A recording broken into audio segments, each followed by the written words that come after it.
Bem-vindos a todos a mais um episódio das Conversas com Yoga. Hoje o meu convidado é Atul Mulji, que eu já conheço há muitos anos e certamente muitos de vocês também o conhecem do yoga, da Thai Massage, dos livros que ele editou, das viagens à Índia que ele regularmente organiza. Portanto, seja muito bem-vindo, Atul. Boa tarde, obrigado por teres aceito este convite. Olá, João. Olá a todos. Bom, nós já não falávamos aqui há quase um ano, se calhar que não nos vemos Sim, sim. presencialmente. Isto é bom este encontro, mesmo que virtual, durante, durante esta fase da pandemia. Bom, certamente já muita gente te conhece, mas mais das coisas que tu fazes, mais do yoga, mais da Thai massage, mas até eu próprio sei pouco. Quando estávamos a conversar, eu percebi que sabia pouco da tua vida, sabia pouco da tua história. Tu, tu, és, tu és de ascendência indiana. Exatamente. És, Sim, eu nasci em Moçambique, mas de ascendência indiana. pois. E isso foi uma questão que eu estava a pensar, era qual é a história do teu nome? Porque o teu nome é um nome indiano e geralmente os nomes indianos têm todos um significado. Alguns são de divindades, mas no teu caso não é. Não, portanto, os nomes indianos ou vêm de uma raiz do sânscrito, muito maior parte das vezes, ou então de Rama, Krishna, portanto, pode ser vindo de deuses também, não é? No meu caso, a raiz é do sânscrito, que é Tulna, e Tulna quer dizer medir. Então, Atul quer dizer algo que não consegues medir, então, que seja imensurável ou seja, incomparável ou infinito, digamos assim. Podemos usar essas três palavras para definir o que é que Arturo quer dizer. Portanto, imensurável e incomparável seriam as mais indicadas. No Tá fundo, bom. definem aquilo que é o absoluto, não é? Portanto, de certa forma. Bom, e é mesmo, É, é mesmo, é mesmo apropriado, porque também és um professor incomparável, és uma figura incomparável no yoga em Portugal.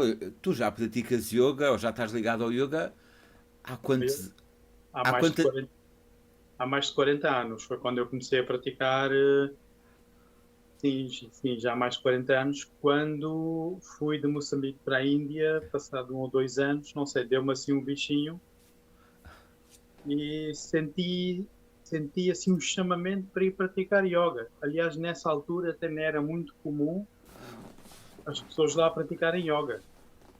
Estavam mais viradas para aeróbica e essas técnicas que vinham dos Estados Unidos, portanto, da América.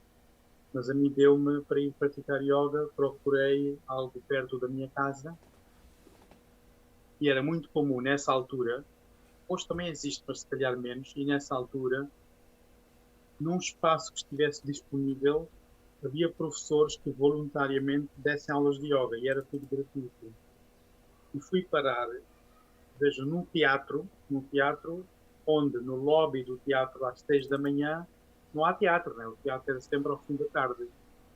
Então o lobby, a recepção do teatro era tão grande que havia lá aulas de yoga e foi assim que eu comecei com 15 anos, se calhar, a fazer yoga. O teu próprio professor estranhou o que é que vias praticar yoga, mas depois engraçou comigo, porque a maior parte das pessoas era velhos, reformados ou doentes, a quem o médico dizia para ir fazer yoga, senão iam morrer mais cedo, não é? Então a turma era composta desse tipo, e estava ali eu, um miúdo com 15 anos, e o professor então engraçou comigo e achou interessante que eu, com essa idade, fosse lá praticar yoga, e depois então vinha, sentava-se ao lado de mim, falava de filosofia e assim abriu-me um leque muito grande sobre yoga. Não é só fazer uma postura ou esticar o corpo, mas sim tem muito mais por trás. É uma total ciência de autoconhecimento e de realização também, não é? Portanto, foi isso que eu depois cedo percebi.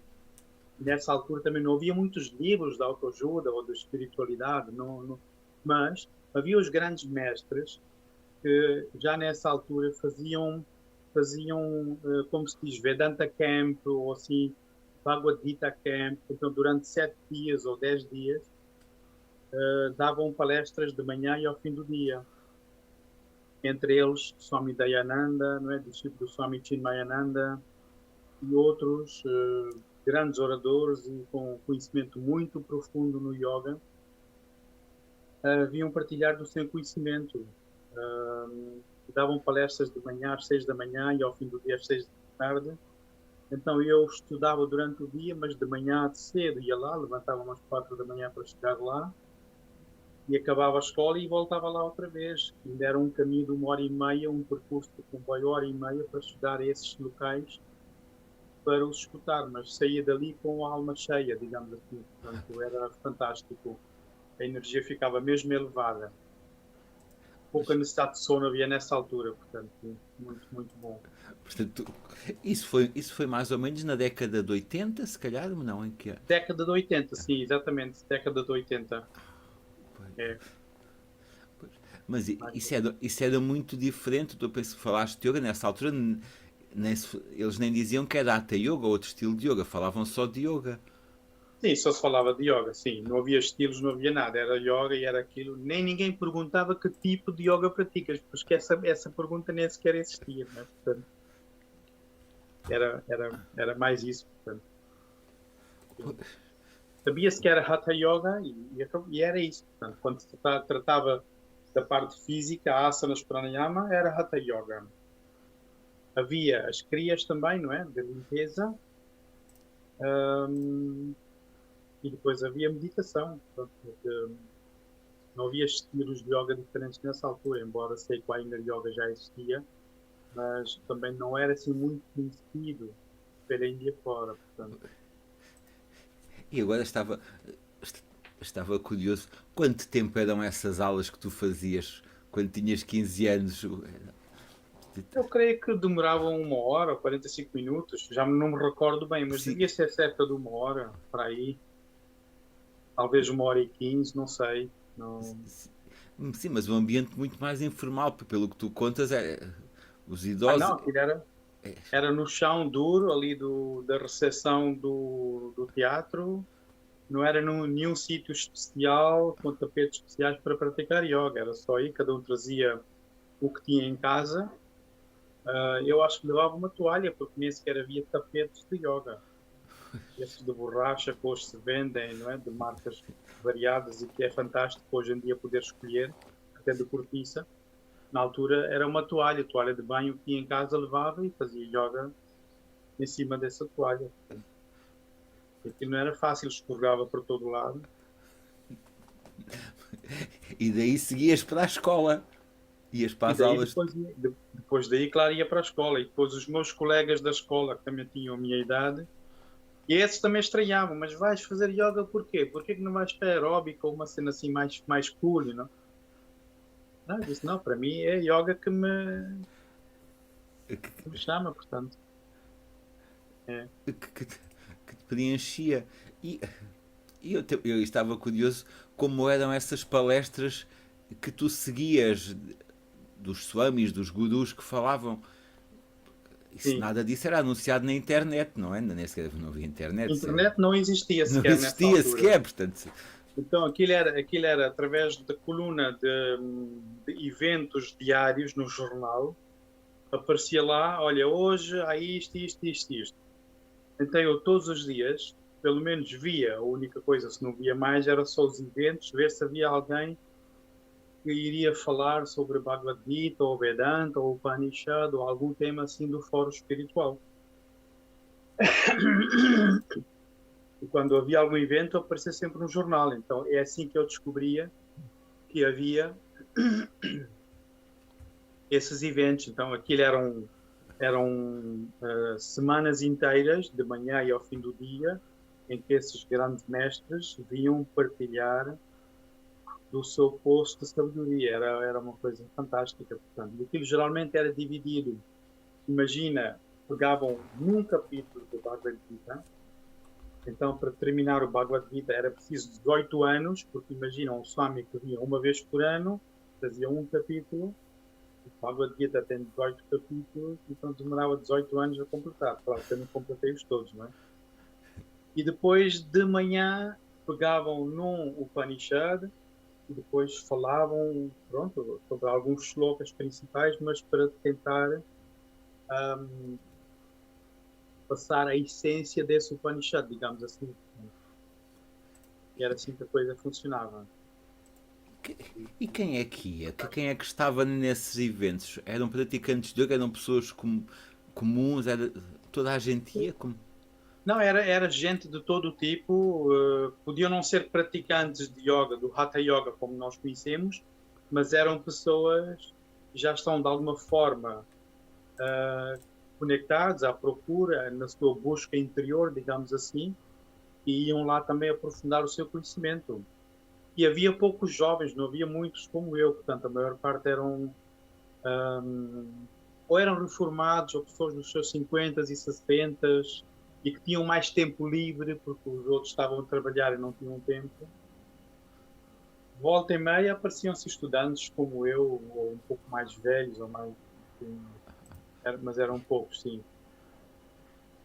E, e conheceste alguém que te marcou desses swamis e gurus que iam falado assim? Alguém que alguma palestra ficou-te na memória algum momento?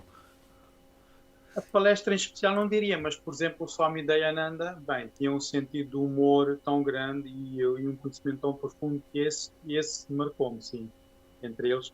E o guru dele, o Swami Chinmayananda, também era um orador nato, era excelente também. Portanto, eu primeiro ouvi o Swami Chinmayananda, depois ele deixou de fazer esse percurso e passou o Swami Dayananda a fazer isso. E então passei a ouvir o Swami Dayananda, também fantástico, que foi há uns anos atrás que ele faleceu, há 4 anos, o Swami Dayananda, que depois se estabeleceu por sua conta própria e que tinha lá o seu ashram em Rishikesh. Bem, o ashram está lá, claro, não é? Onde o Paulo Vieira estudou, mas acho que foi em Coimbatore, que ele teve a falar no outro dia, na conversa contigo, não é? Lembra? Sim, que ele teve falado de Vedanta, Sim, ele exatamente. também. Mas tu falas do tour, o que é que era o tour? Era uma viagem que eles faziam na Índia?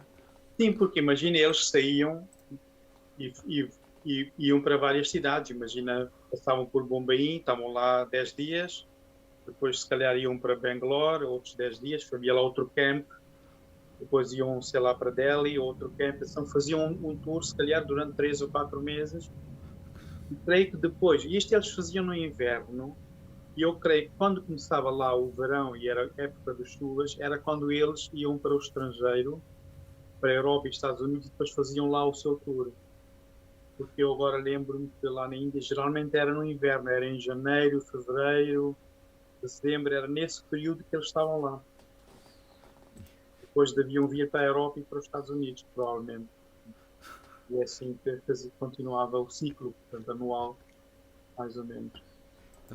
Isso foi assim que tu começaste a contactar com o yoga, que começaste Com a filosofia, não é? com a Portanto, para filosofia. perceber o quão profundo era a filosofia do autoconhecimento. É incrível, é incrível. Portanto, esse conhecimento não tem fim. Portanto, e é isso, o yoga é a parte física que nos prepara e nos abre a mente e o coração para que esse conhecimento conseguimos absorver, digamos assim.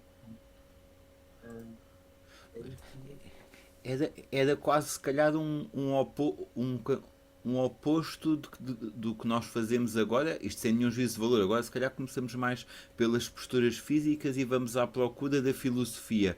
E se calhar, quando tu contactaste, foi mais a parte da filosofia em primeiro lugar e depois as posturas? Não, Podes... não, por acaso comecei primeiro com as posturas, que eu Comecei... comecei a ir àquele espaço que eu dizia para fazer Hatha Sim, Yoga, mas daí eu creio que num espaço de meses comecei eu a questionar hum, aquilo, não é? Tipo, quando a pessoa fica um bocado atordoada, quem sou eu, onde é que eu estou, o que é que eu estou a fazer, blá, blá, blá, blá. Não é? E aí começou a minha busca, então, mais interior, digamos assim. Mas sim, começou pelo Hatha Yoga, por isso não é mau fazer só Hatha Yoga, é o início. E se a pessoa começar mesmo só por aí, depressa vai abrir portas e vai começar a questionar. Portanto, preparem-se, os Hatha Yogis que estão aí no caminho, porque muito depressa vão começar a questionar a existência, não é? Portanto, Sim, porque esses sábios davam, davam, davam ou procuravam dar respostas a essas grandes questões da existência. claro, porque eles já tinham passado por esse processo, já tinham feito o seu caminho, e eles já estavam num plano, digamos, de desapego completo, não é?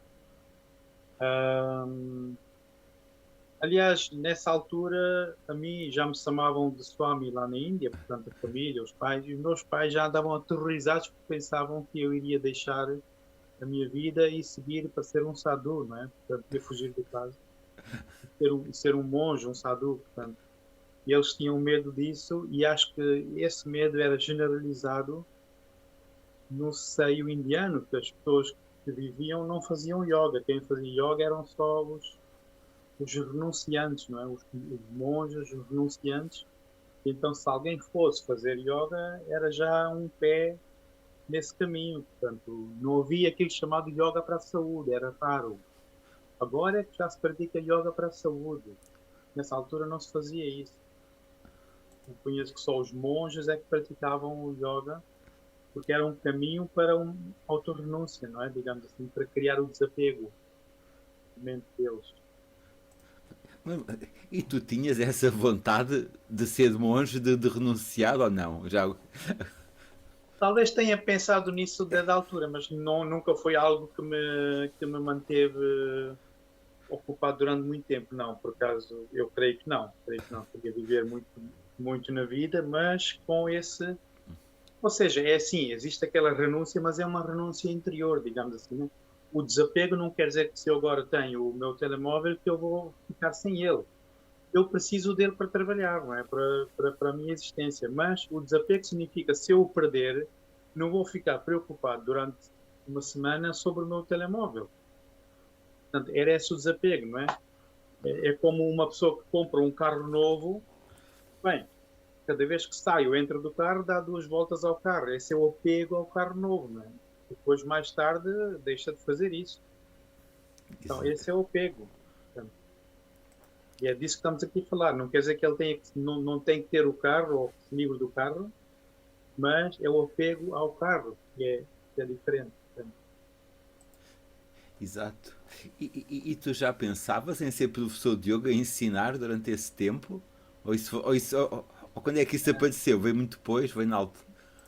não, pouco tempo depois, o meu sonho já era que um dia era isto que eu queria fazer, era ensinar yoga e partilhar deste benefício e efeito que eu estou a ter na minha vida, partilhar com os outros. Só que nessa altura, se eu dissesse a alguém, aos meus pais, que eu queria ser professor de yoga, isso não era uma profissão. As pessoas que ensinavam tinham um emprego e depois só ao fim do dia ou de manhã cedo vinham dar aulas e era voluntariamente, geralmente nunca até cobravam nada. E era assim que o yoga ainda hoje funciona assim em muitos sítios na Índia, portanto, de forma ou então há um donativo muito muito pouco. Eu creio que se calhar foi a ida dos estrangeiros para a Índia para estudar yoga é que depois criou-se a profissionalização, digamos assim, e também depois com preços mais elevados, com, com o qual os professores conseguiam sustentar a sua vida, né? Já não precisavam ter outro emprego para fazer isso. Pronto, Sim, então, mas isso era outra. Era em que cidade é que tu estavas? Não te perguntei. sim, eu estava em Bombaim, uma Então, cidade de bem. Europa muito grande, né? Com se Sim, calhar 20 milhões de pessoas neste momento, se calhar só a cidade. pois, já era um grande centro. O E tudo dobro da população de Portugal, se dobro da calhar. população de Portugal, sim. Mesmo se calhar em 1980 já devia ter 10 milhões. Não, 15, acho que já tinha 15, se Já calhar. tinha Já 15. tinha 15 Ok, à sim, é. vontade. Outro. E tu depois, como é que vieste cá parar a Portugal? Como é que. Eu vim cá parar porque, entretanto, os meus pais mudaram-se para aqui e depois eu, quando eles conseguiram estabelecer, né, ter uma casa, eu vim para aqui. Foi em finais de 1988. E nessa altura estava ligado à escola do Swami Satyananda. Fui iniciado com Mantra Diksha pelo próprio Swami Satyananda nessa altura. e eles tinham um pequeno centro em Bombaim que não era muito longe da minha casa, era só meia hora de autocarro. Então comecei a frequentar esse centro e gostei imenso.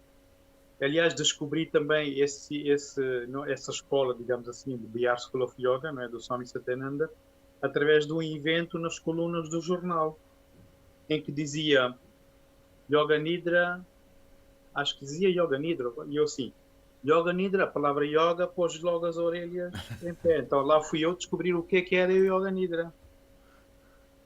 E então era uma sessão, não é, de Yoga Nidra, e a pessoa eram swamis na altura, não é, da escola do Swami Satyananda, estavam a dar uma sessão de Yoga Nidra, e uma bancada com, olha, é este o livro. Espera aí, mostrar, já conheci.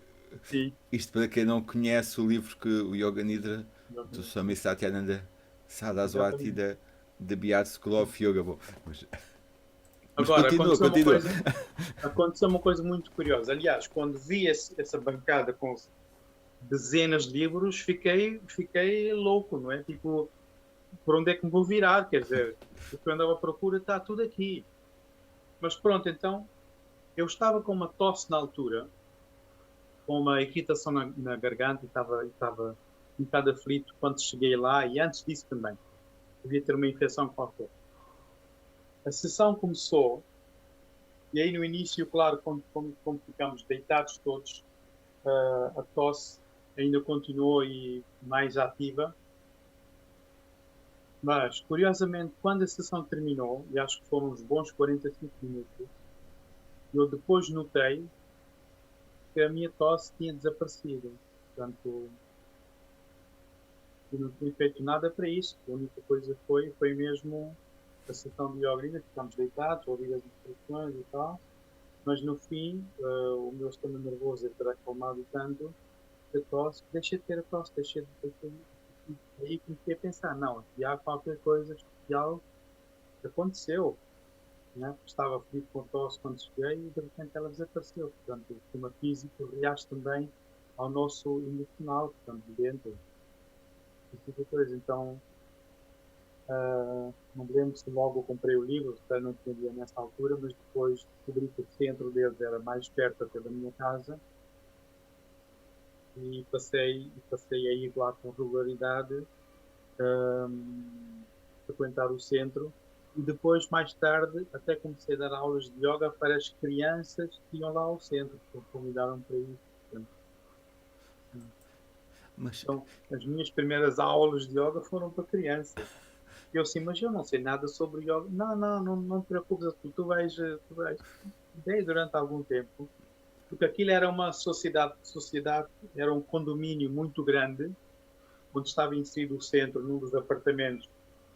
O dono desse condomínio tinha oferecido à escola, e eles então tinham lá a sua sede, e depois as crianças do condomínio tinham uma aula gratuita por semana, depois da escola, tipo às 5 da tarde, uma coisa assim, né? Os adultos era mais às 7 da tarde, mas às 5 da tarde vinham as crianças todas, meia dúzia, 8 ou 10 deles, todos traquinas, e dava-lhes aulas de yoga, portanto, e um bocado de respiração. Então, são coisas que eu falo um pouco no livro de Pranayama, portanto, assim, que é este livro que editei já faz 10 anos, e tem uma secção no fim de Pranayama que se baseia um pouco sobre a minha experiência de dar aulas a crianças e como fazê-los respirar e ter consciência da respiração, colocar no livro ou um bloco em cima da barriga e eles tentarem fazer isso. É assim que se ensina a fazer respiração abdominal, digamos assim, pelo menos a criança.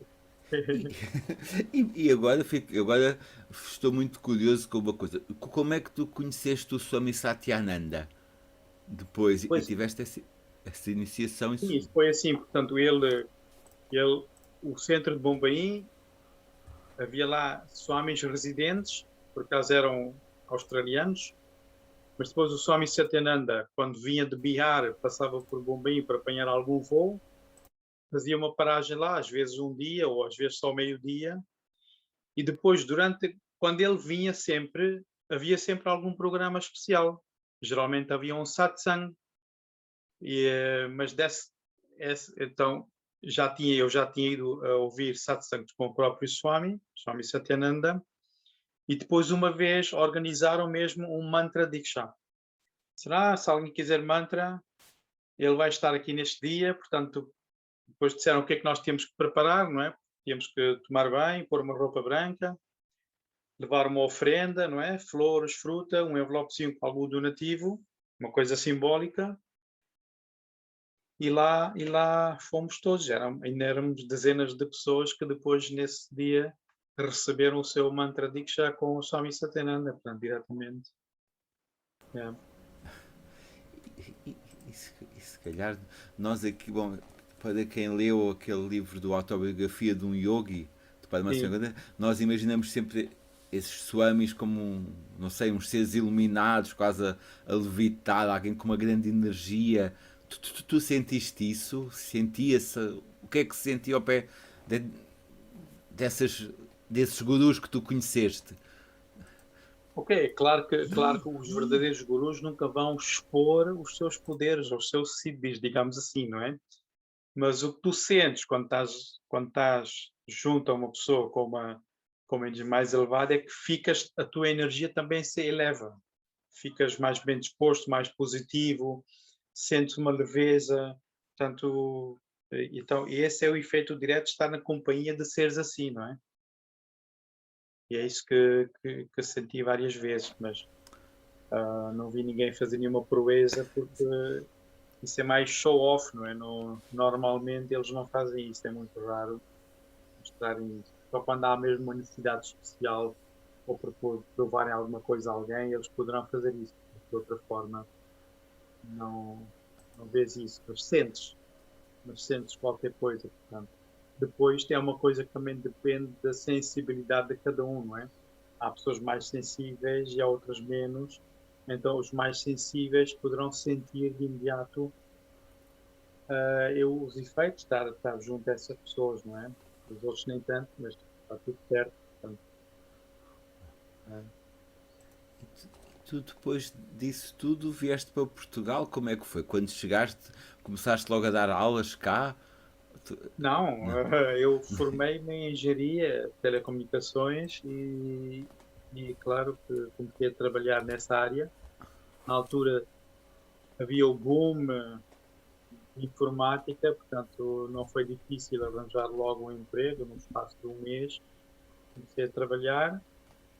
Ahm, Claro que tinha o bichinho de yoga aqui dentro e que o meu sonho era sim um dia ensinar yoga, mas na altura ainda não havia condições, digamos, para isso, até porque não conhecia Portugal nesse meio, nem falava muito bem a língua, por isso o meu percurso, numa vida normal, continuou, devagarinho comecei a conectar outra vez com o yoga que havia aqui em Portugal. Durante vários anos andei a trabalhar até que um dia, pronto, chegou o momento, digamos assim, de fim. Então larguei toda a parte de informática, telecomunicações que fazia e virei completamente então para o yoga, né?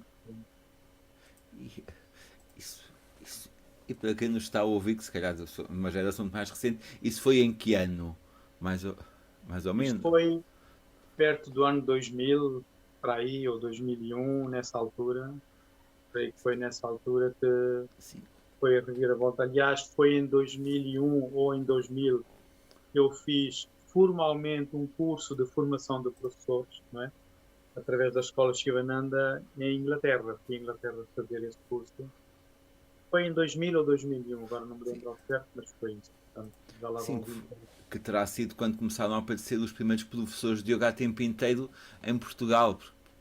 Porque Talvez antes, mais ou menos. E era assim. Mesmo nessa altura eram poucos, porque a maior parte deles tinham um emprego e depois só ao fim do dia davam aulas, porque não tinham confiança de que aquilo poderia sustentá-los o tempo inteiro, não é? e o, e o que é que te fez mudar de vida? O que é que te fez dar esse depois esse salto? Eu acho que foi o alinhamento energético. Lembras que eu disse que já na altura tinha esse sonho de que um dia era isto que eu queria fazer? E então a própria conjuntura, digamos assim, houve um período em que eu creio que foi da passagem quando houve as licenças 2G ou 3G nas telecomunicações, as empresas de telecoms tiveram que gastar muito dinheiro para obter a licença e acho que houve uma crise também nessa altura, crise económica, e então eu fui contemplado porque a minha empresa onde eu trabalhava foi estudada por outra empresa maior. E então eu chefiava um departamento que já havia outro departamento lá, né? Portanto, não podia haver dois chefes de departamento. E então eu era da empresa menor que foi sugada, de modo que fui convidado a sair. E o momento que eu soube isso, eu vi aquilo como, digamos, a golden opportunity, né? Portanto, a oportunidade dourada de agora é que eu vou seguir o meu caminho. Pronto, está aqui.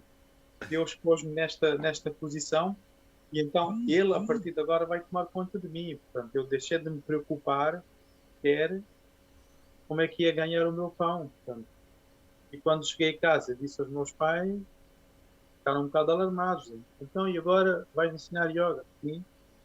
Então, e quantos alunos vais ter? Não, mas eu não sei. A coisa começou muito lentamente, devagarinho. Sim. E foi nessa altura também que depois investi, porque também era uma coisa com que conectei muito, foi as massagens. Especialmente nessa altura, a Thai Massage, que até era conhecida como Thai Yoga Massage. E eu vi uma demonstração de Thai Yoga Massage numa feira de Mind Body Fair em Londres, e quando eu vi, fiquei assim, ok, era isto que eu estava à procura, mas nem sequer sabia que existia. Pá, entre o yoga e a massagem foi uma junção ali e pronto, eu disse, é isto que eu quero aprender, é isto que eu vou. E foi isso que eu fiz, de imediato fui à procura, onde é que eu poderia, porque na altura aqui em Portugal eu não conhecia ninguém que fazia isto, e creio que não havia também. Os tailandeses não tinham chegado ainda também a Portugal, e fui nessa altura, por acaso descobri professores que ensinavam esta técnica de Thai massagem na Índia. E como a Índia era um terreno mais conhecido para mim, então decidi ir para a Índia em vez de ir para a Tailândia, não é? Portanto, foi só por isso. Então, durante os primeiros anos, a partir daí, quando comecei a viajar, comecei a ir para a Índia para investir, digamos assim, no estudo da Thai massage, mas também depois no yoga, não é? Nas duas coisas. E só mais tarde é que comecei depois a ir para a Tailândia, porque a Tailândia para mim era um desconhecido, um país que não sabia língua, não conhecia nada, tinha um bocado de receio de ir parar lá de paraquedas.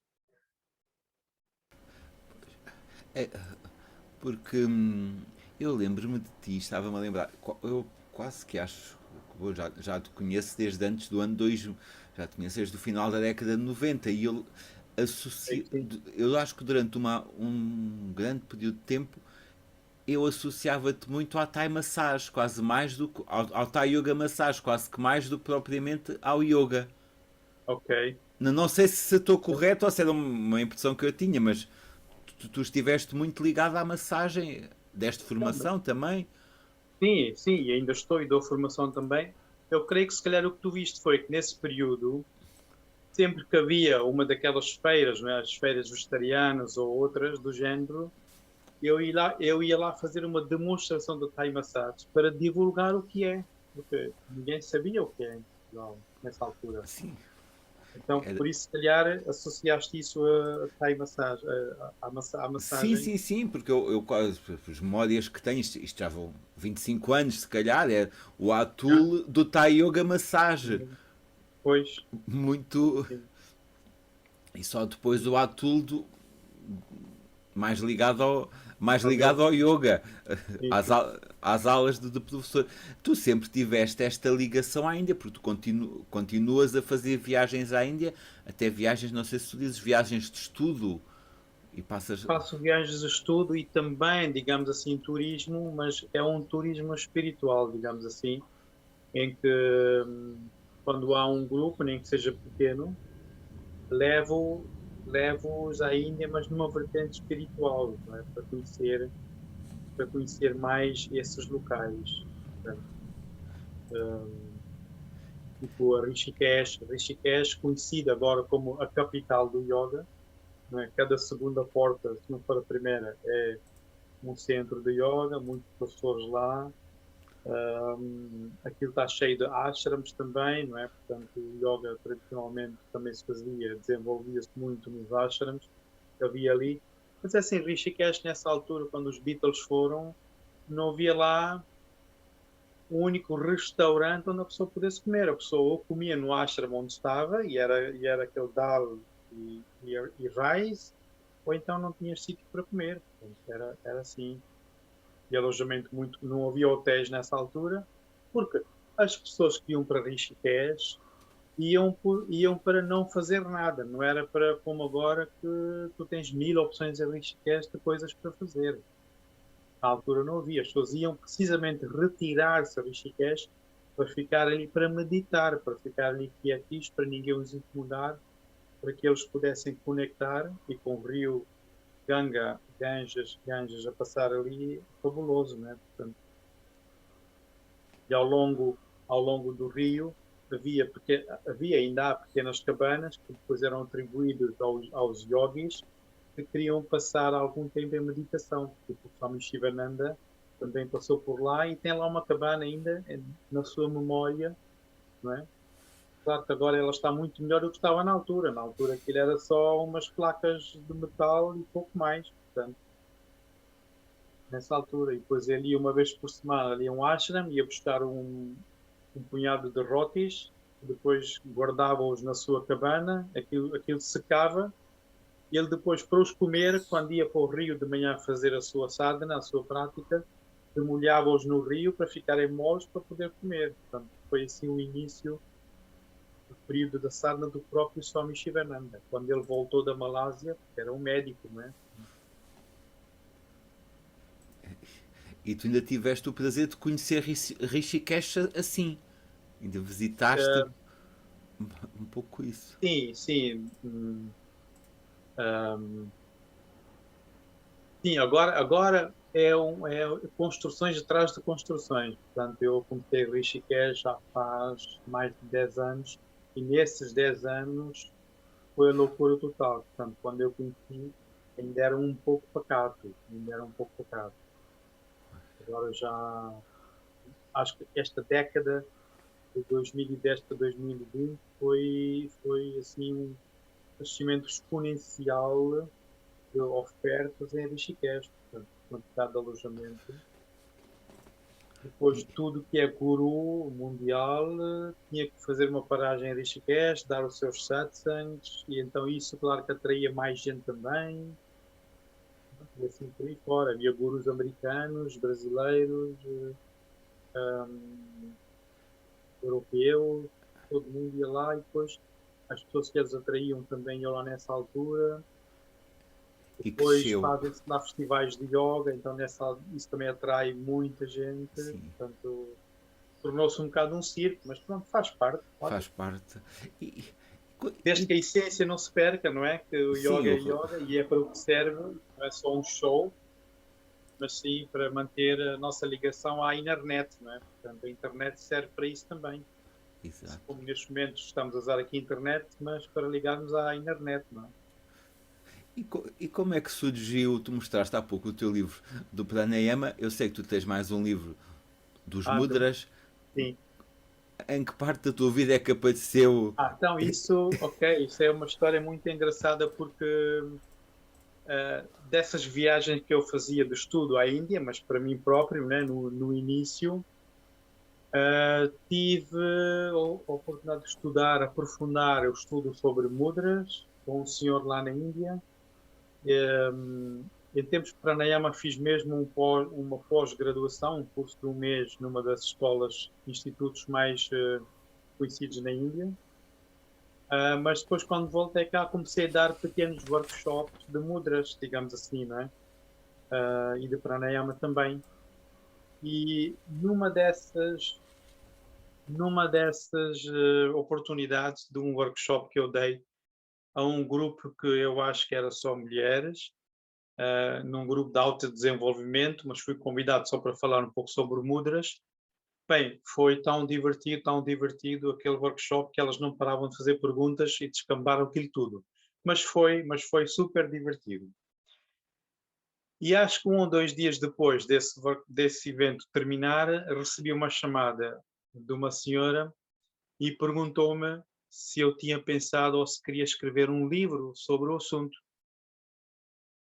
E fiquei a pensar no assunto e disse: "Não tinha pensado ainda, mas é algo que podemos ponderar sobre o assunto. Explica-me como é que isso funciona, não é? Escrever um livro". Então, ela, a Helena, sendo editora, hum, de uma casa de publicações, explicou-me tudo, como é que se faria, porque ela estava nesse seminário nesse dia e gostou tanto do tema, achou que fazia sentido haver um livro. Então foi assim que surgiu o primeiro livro, que foi sobre mudras até.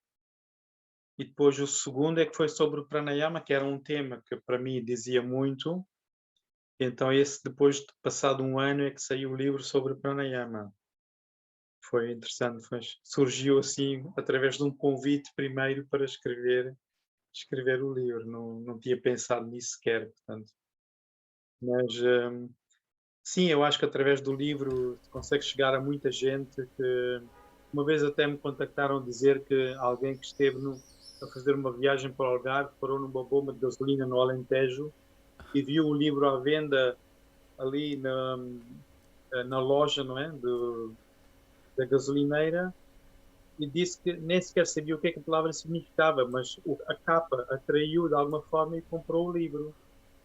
E depois escreveu-me um e-mail a dizer, a agradecer, que eu tinha gostado muito do livro, do tema, e assim já recebi mais contacto de pessoas que, através do livro, chegaram a mim e agradecerem e dizerem que gostam muito do tema e que, pronto, e às vezes, quando podem, participam, fazem um workshop também, porque o workshop é um workshop, não é? Quando se põe o conhecimento num livro, ele fica ali e fica estagnado.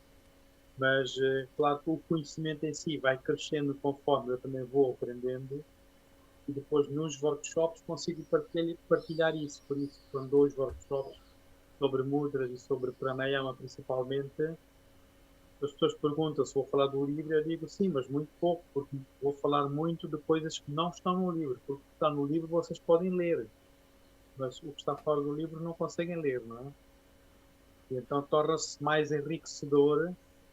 Até alguém que aqui, imagina, comprou o livro, depois viu fazer um workshop, consegue, consegue beneficiar muito mais. Portanto, é uma parte integrante, não é? A ciência de mudras, por exemplo, nós vemos muito. Eu acho que vou acender a luz porque está a ficar escuro, Sim, não? está a ficar escuro da janela. Dá-me só um segundo, vou acender a Claro, luz. claro. Estamos a.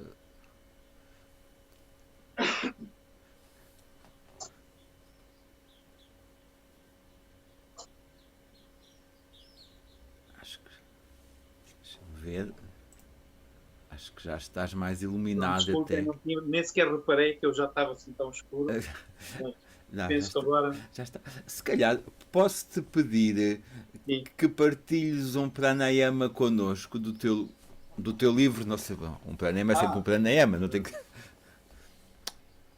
ok, posso sim, se calhar, como até porque.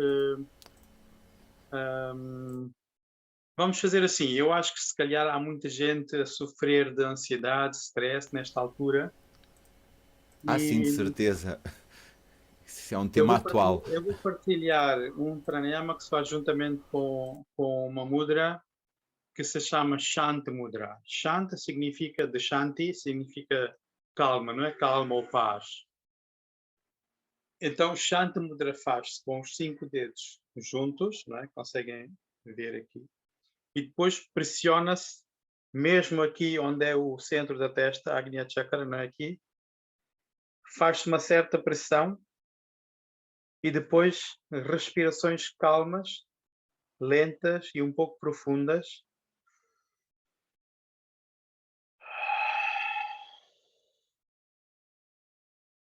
Assim deixar o ar sair com lentidão e mais profundo.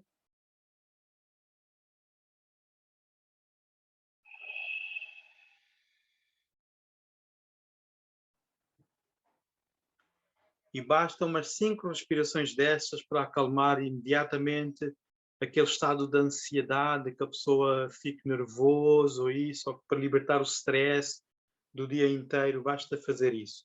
Vou fazer mais uma vez, quem quiser pode acompanhar, colocando os 5 dedos na testa.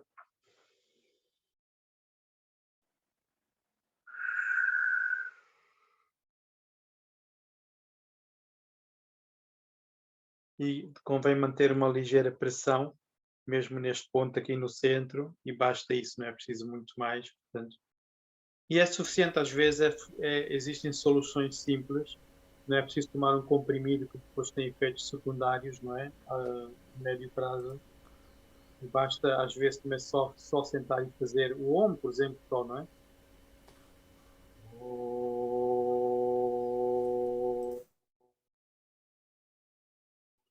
Portanto, isto em si é um pranayama. Porquê? Porque estou a fazer uma expiração prolongada. O que é que uma expiração prolongada vai fazer?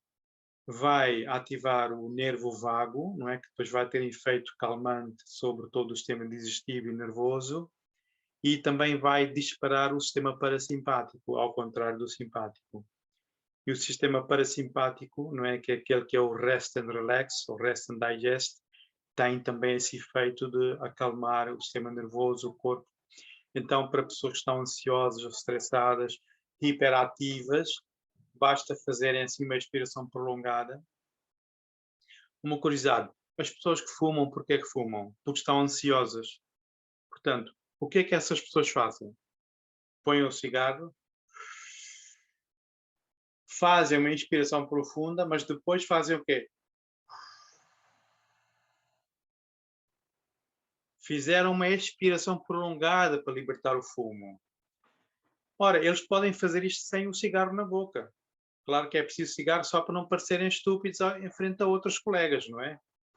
Mas o que o relaxa não é o tabaco, é o ato prolongado da respiração que relaxa essas pessoas. Portanto, é assim que libertam o stress.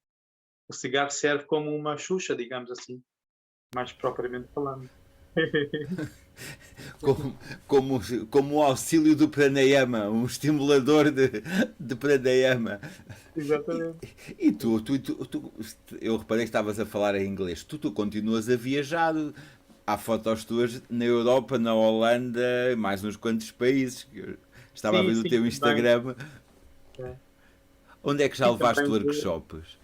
também vou principalmente à Alemanha e Holanda e dou lá workshops e retiros, digamos assim. Já fui também à Itália. Sim, é mais esses países. Quer dizer, a Eslováquia também, já lá fiz 2 ou 3 vezes workshops sobre pranayama, mudra também. Portanto, vou onde me convidam, quando conheço alguém, depois vou lá. Finlândia, também já fui até Finlândia dar um workshop. E aproveito, claro, para viajar um pouco, mas com um motivo de trabalho, digamos assim, é uma desculpa para conhecer. Portanto, e é bom também porque dá para ver a realidade do yoga nos outros países, o que é que está a acontecer, como podemos dirigir. Abre também o nosso leque de experiências, não é, de conhecimento, entrando em contato com outras pessoas que estão no mesmo caminho, estamos todos de fundo no mesmo caminho, não é? Portanto, pode ser que as ferramentas sejam um pouco diferentes, mas estamos todos seguindo individual, mas também juntos, não é? Tu, Isso é giro. tu sentes diferença nessas viagens entre as pessoas que encontras e as pessoas de Portugal? Há diferenças? Semelhanças? Existem diferenças culturais, sim, sim. Sinceramente falando, o povo português é mais simpático, mais caloroso e muito mais tolerante, não é? Só para fazer um ponto de situação, portanto, imagina se temos um workshop, começa uma aula, começa às 9, em Portugal às 9h10, se calhar nem os alunos estão lá, não é? Mas nos outros países, que são muito mais conscientes da hora, se não estiver no lugar 5 minutos antes do tempo, já acham que estás atrasado. Portanto, E então eu cheguei a fazer, digamos, experiências em que chegava de propósito 5 minutos mais tarde, só para ver as pessoas já ficarem nervosas, agitadas. Agora, assim, a questão é assim, no dia a dia eu posso manter consciente sobre a hora, porque é importante, mas se eu estou num retiro em que a minha única agenda é fazer as aulas e seguir ir comer e seguir descansar ou fazer o passeio, não tem que estar dependendo do relógio e da hora. Então, é mesmo para quebrar um pouco, e depois, claro, explico a eles, que eu trazei-me porque eu queria ver qual era a vossa reação se eu não começar a horas, porque então eu quero quebrar o registro que eles têm no seu dia a dia, que somos todos escravos do relógio, digamos assim, não é? Mas aí tem que ser, porque as coisas abrem a certa hora, fecham a certa hora e por aí fora. Mas quando estás no retiro, não tens essa hora, não é? Então é bom desconstruir um pouco essa escravatura do relógio, em que não temos que ir de lado nenhum, mas estamos a ficar estressados porquê, então, não é? Então, isso são jogos, às vezes, mas que é para ajudar as pessoas a. Mas pronto, é assim, enquanto em Portugal, se eu me atrasar 15 minutos, ninguém se chateia, mas lá fora começa logo a ficar agitados, então, e tal, começa a olhar para o relógio e tal. É um E, bocado isso, mas sim, mas são também pessoas que, uma vez explicados os temas, gostam de ir a fundo, gostam de aprofundar e são muito sinceros nas suas práticas também, tal como em Portugal. Aí e, se calhar até mais do que em Portugal, porque aqui somos mais relaxados, talvez não conseguimos manter a disciplina a tempo e horas, mas lá eles conseguem ser muito mais disciplinados. e agora pensando, para tu que tens esta experiência do yoga na Índia já tão antiga, como é que é a Índia com as horas? Oi, esquece, não é? Portanto, lá não havia o conceito das horas, não é? Portanto, sim. P- Então, p- se estás num ambiente de Gurukula, não é? Em que tu vais lá e ficas lá muitos anos a estudar, não é? Tu sabes aquela história, se calhar alguns não sabem, vou partilhar, em que uma certa pessoa vai a um ashram ter com um guru e, e diz que quer estudar, quer aprender, não é? Portanto, e como é que a coisa funciona? Então diz o guru, ok, tu podes ficar aqui com uma condição. Portanto, tens que manter calado e só passados 12 anos, 12, 1, 2, é que podes, se quiser, fazer algum comentário ou fazer uma pergunta ou isso. Portanto, durante esse período não falas. Se concordares com essa condição, a gente deixa de ficar aqui. Portanto, ficas aí sobre a alçada do guru e a estudar com ele. E o rapaz queria tanto estudar que ele concordou com essa condição. Pronto, esteve lá, fazia as suas coisas diárias, continuou. Passado 12 anos, fizeram um satsang. Então aí ele teve a sua oportunidade de falar, não é? Ou dizer qualquer coisa, ou fazer uma pergunta.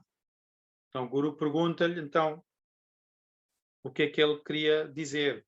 E ele diz assim, a cama é muito dura. Então, passado 12 anos, ele teve a sua oportunidade de dizer e disse, a cama é muito dura. E pronto, continuou, não é? Tudo na mesma, durante mais 12 anos. Quando passaram outros 12 anos, chegou outra vez a oportunidade dele dizer qualquer coisa. E aí ele diz, a comida é horrível, não presta. E lá continuou tudo na mesma, passaram mais 12 anos. E dessa terceira vez, o guru pergunta, então, o que é que queres dizer agora? Ou queres fazer alguma pergunta? E diz ele, estou farto disto, vou-me embora. E diz o guru, eu acho muito bem, porque também desde que vieste só reclamaste.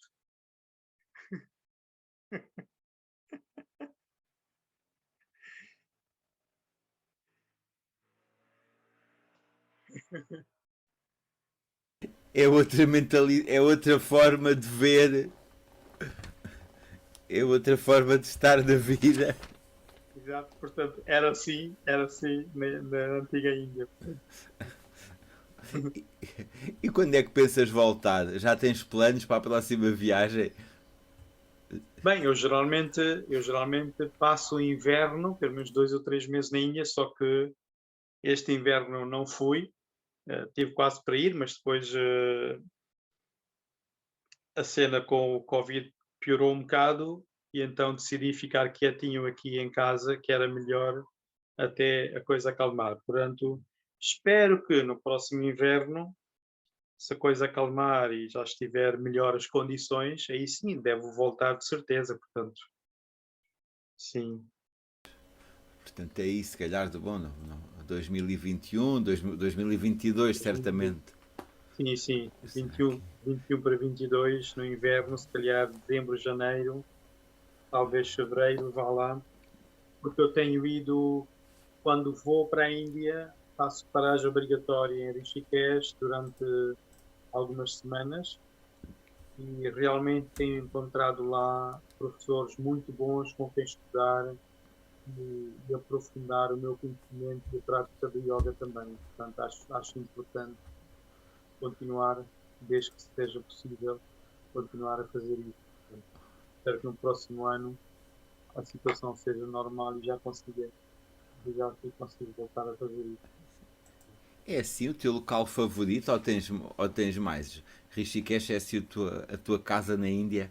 A Rishikesh não é a minha casa, mas passou a ser, digamos, a segunda casa, porque sim, realmente eh, a primeira vez que fui lá parar tive o reconhecimento imediato com aquele local, e especialmente com o rio Ganges que passa ali. Aliás, eu cheguei e era de noite e desci até, não é, as escadas até quase ao rio e fiquei ali e começaram a cair lágrimas. Tipo, cheguei até a minha mãe, portanto, né, a minha mãe espiritual, que era o Rio Ganges, nesse local. Portanto, creio que já devia ter estado lá numa vida anterior ou isso, para ter esse reconhecimento, essa ligação. Portanto. E hoje, sempre que vou lá ainda, tenho sempre uma relação muito profunda com o Rio Ganges que passa por ali. Portanto, não desapareceu esse sentimento. Portanto, atrai mesmo e tento ficar ali bastante tempo. É. Que bonito, que bonito. Eu também estava aqui a pensar das saudades da Índia, por exemplo, Aham. algo mais leve, da comida. Aham. O, o que é que tu recomendas? O que é que tu comes quando tens saudades? Onde é que vais? Agora, Ui, pois. agora Eu vou aqui às Tascas em Lisboa, ou então vou ao próprio templo hindu, tem lá um refeitório, fazem comida. Se for mais os restaurantes, ahm, bem, agora já há mas tantos. assim os secretos. Os secretos não se podem divulgar, mas pronto, assim. Não tem problema, até seria, portanto, ah, gosto bastante daquele que é o Natraj ali na Baixa, não é? Portanto, esse do cozinheiro for o mesmo, agora já há um ano que eu não vou lá, porque tem estado tudo fechado mais ou menos, mas esse é um dos meus sítios favoritos, que eu gosto de ir lá comer. E depois já mesmo aquela chamada Casa Nepalesa, que fica perto da Gulbenkian, bem, aí a comida é realmente excelente. Um pouco mais cara, mas muito, muito boa em termos de sabores, muito apurada mesmo. E agora já, esses aí são mais daquela comida que é do norte da Índia, digamos assim, não é? Só que agora já há também comida do sul da Índia, que é totalmente diferente, que é os idlis, masala dosa, essas coisas. E para isso existe um ali na Alameda que é a Costa do Malabar, e eu acho, creio que também há 1 ou 2 anos abriu outro que fica perto da Praça Paiva Conceiro, mesmo quando chega no cimo de Moraes Soares, é do lado esquerdo. Portanto, O Chama-se Kerala. chama-se Kerala, Kerala, Kerala. sim, é isso mesmo. Muito bom também, muito bom, a comida é muito boa ali. Portanto, às vezes também vou lá para matar saudades. Sim. Depois a comida do Gujarat, não é? Que é a zona de onde eu sou. E para isso o melhor local é mesmo o templo hindu, que fazem lá comida que é mais do Gujarat. Portanto, é aquele prato que se chama thali. O thali, o thali significa o prato, mas também significa o prato composto de tudo, não é? Que é o dal, que é a sopa, sabji, que é os legumes, depois tens os rotis, que é o pão, tens arroz, um pouco de salada, talvez um doce e um salgado, não é? Que é um kachori ou uma chamusca, e tudo isso compõe o prato, que é o que se chama de thali, portanto, que é uma refeição completa, composto. Portanto, existe isso também. Fantástico. Yeah. Obrigado por esta partilha de sabores. Olha, temos aqui uma pergunta, estava aqui a olhar para ver aqui, temos aqui uma Sim. pergunta da Susana Bell, que ela pergunta, fizeste a tua formação oficial na escola Shivananda, mas continuas a receber influência de outros professores. Como são as tuas aulas e qual é a tua maior influência neste momento? Grata. Obrigado, Susana, Neste pela questão. neste momento, eu faço aquilo que sinto que é melhor para o aluno. E isso não seria necessariamente a sequência que eu aprendi no Shivananda, mas sim eu tento seguir não uma sequência fixa, mas depende da própria turma, não é? Portanto, se a turma for de pessoas com mais idade, em que têm mais dificuldade no movimento, sei que o corpo está mais rijo, então, então eu começo muito por fazer aquilo que é trabalho articular, yoga das articulações, depois juntamente com exercícios com movimento e respiração, umas sequências dinâmicas tipo o vinyasa para desbloquear o corpo, né? Dar movimento, e depois então ir parar à prática estática do Hatha Yoga, não é? Portanto, senão não dá, o corpo tem que se preparar para depois aceitar a parte estática, não é? Que é o Stiram Sukham Asanam. Uma pessoa jovem é mais fácil, mas uma idosa não é tão fácil. Então eu tento seguir um pouco intuitivamente, sentindo o grupo que está à minha frente, mas vario bastante dessa forma. E isso foi o resultado de estudar com vários professores de várias linhagens, não é? Portanto, foi E depois também para os perguntando, pensar nos professores de yoga que nos estão a ouvir e praticantes, e como é que tu incluis o pranayama nas tuas aulas e os mudras? Algum hum. local especial? Também varias? Tanto pode ser no início, ou às vezes também faço no fim. Mas a tendência é mais fazer no início. Claro que pode haver aí argumentos a favor e a contra, porque tradicionalmente falando, o pranayama vem a seguir aos asanas, mas também quando se faz o pranayama no início, sinto que a pessoa fica muito mais focada depois na prática do asana, porque a mente, de certa forma, já não está tão distraída, tão incomodada, portanto, dá-se aquele efeito do que é o yoga, não é? Chitta Vritti Nirodha, portanto, não há tanta flutuação na mente, segundo a definição de Patanjali. Então torna-se mais fácil entrar no próprio asana e tentar atingir a perfeição no asana, não é? Sinto isso, então acho que a prática de pranayama torna-se fundamental nesse sentido. Obrigado. E já agora, uh, sobre a meditação, o que é que podes recomendar, ou o que é que tu praticas, ou o que é que tu ensinas, umas palavras, Uhum. se puderes partilhar connosco. Com certeza, com certeza. Meditação é parte integrante do yoga, porque eu vejo muitas vezes as pessoas escreverem yoga e meditação. Não existe yoga e meditação. Meditação é um dos passos do yoga, não é? Se a gente até for ver o Ashtanga Yoga definido por Patanjali, o sétimo passo é dhyana, que é meditação, que é um estado que surge quando conseguimos focar e concentrar a mente, não é? Pronto, mas a melhor forma e a mais simples é começar por focar na própria respiração. Escutar a respiração, conectar com a respiração e criar uma consciência sobre a respiração. Porque, digamos que a nossa respiração é o nosso mais fiel amigo, é o que está conosco desde o início da nossa vida até ao último suspiro, não é? A respiração nunca nos vai trair, ela está sempre ali conosco. E é, curiosamente, aquela que nós menos importância damos na nossa vida. Damos importância a tudo menos a nossa respiração, não tomamos consciência disso. Só quando nos faz falta é que nos apercebemos da importância da própria respiração, curiosamente, não é?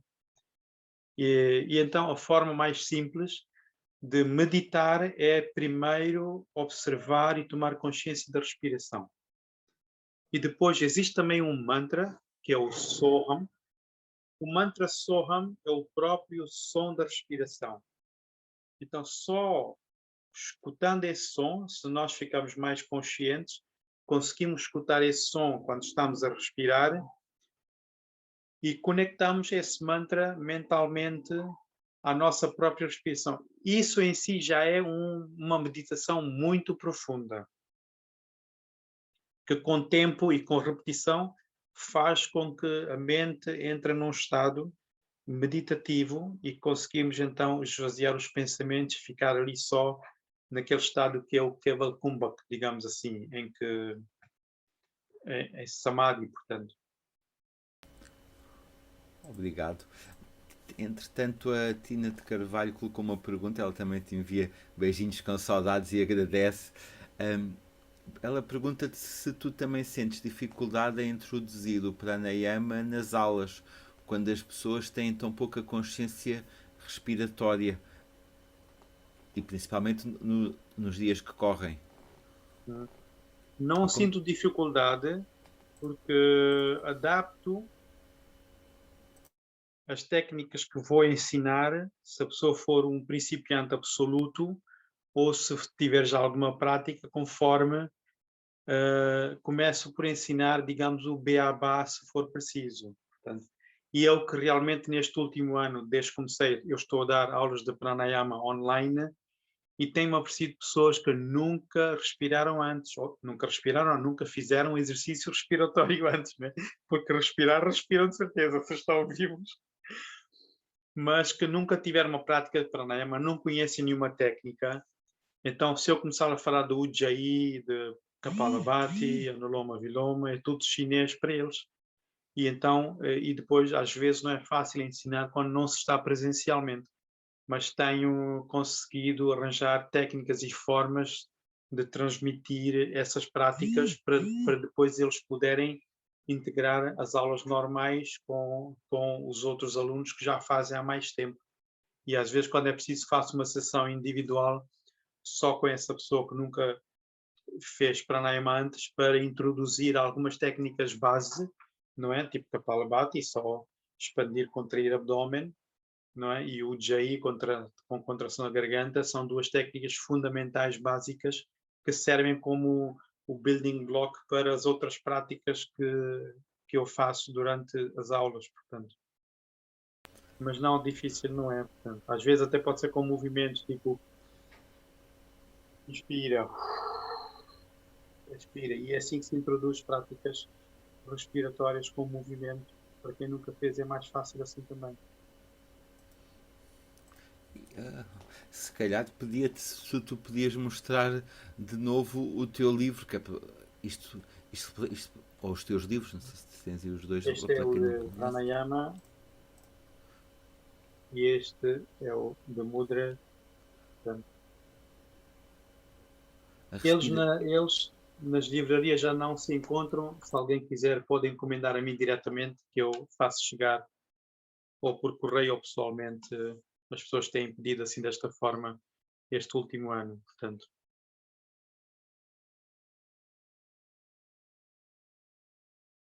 Não te estou a ouvir. Hum? Desculpa, que eu baixei para ficar melhor o som e dizer para quem quiser encomendar, eu deixo aqui o teu e-mail no, Sim, e pode o ser teu sim. e o teu Facebook, o e-mail e o Facebook do Atulo vão estar aqui disponíveis na Sim. descrição da nossa conversa. No fim, se vocês forem ler, está lá e nos comentários também comentamos para que possam encomendar. E, bom, eu estava a ver, vão sendo horas de jantarmos. Agora aqui estou a sorrir porque me veio a memória da comida indiana depois de termos falado dos restaurantes e veio assim um sorriso a pensar, que delícia. Tu, só uma última questão. Tu cozinhas assim uns. Tu cozinhas a comida indiana em casa? Cozinhas o quê? Assim, o teu prato favorito agora de jantar, que estávamos a falar que estavas com a comida ao lume. Pois, mas hoje é sopa, mas tenho aproveitado este ano de pandemia para também aperfeiçoar os meus dotes culinários, que tenho partilhado com alguns amigos quando é possível, e faço um palak paneer ou um palak paneer pulao, que é maravilhoso, as pessoas têm gostado, têm lambido os dedos, por isso é bom sinal, portanto. Então, pouco e pouco, estou a entrar assim mais na culinária indiana também, utilizando as especiarias, mas o meu favorito é mesmo aquilo que é simples, que é o khichdi. O khichdi, que é uma mistura de lentilhas com arroz e com montes de ghee, portanto é uma comida muito sáttvica em termos de Ayurveda, digamos assim, porque é facilmente digerível, portanto de digestão é fácil e é bastante leve, mas também saudável e fortalece também, dá proteína também, por causa das lentilhas, especialmente porque usa-se muito a lentilha mung, e se for então aquela verde, é melhor ainda. Isso é mesmo o alimento do yogi, digamos assim. Um khichdi com lentilha mung e com ghee é o alimento do yogi. Obrigado. Bom, obrigado mais uma vez por esta partilha tão. Agora é tão deliciosa, saborosa mesmo. Obrigado por teres partilhado aqui connosco a tua sabedoria e com todos comigo e com todos os que nos estiveram a ouvir. Obrigado também a quem nos esteve a ouvir hoje nas conversas com Yoga. Tem os contactos do Atul e muito obrigado. Queres te despedir tu também para encerrarmos a nossa conversa? Uh, sim, e queria deixar uma mensagem muito simples a todos os participantes aqui hoje, que é aquela mensagem que vem no Yogi Tea. Então, o Yogi Tea de hoje deu-me esta mensagem que vou partilhar convosco. Live light, travel light, spread the light, be the light. Portanto, é isto.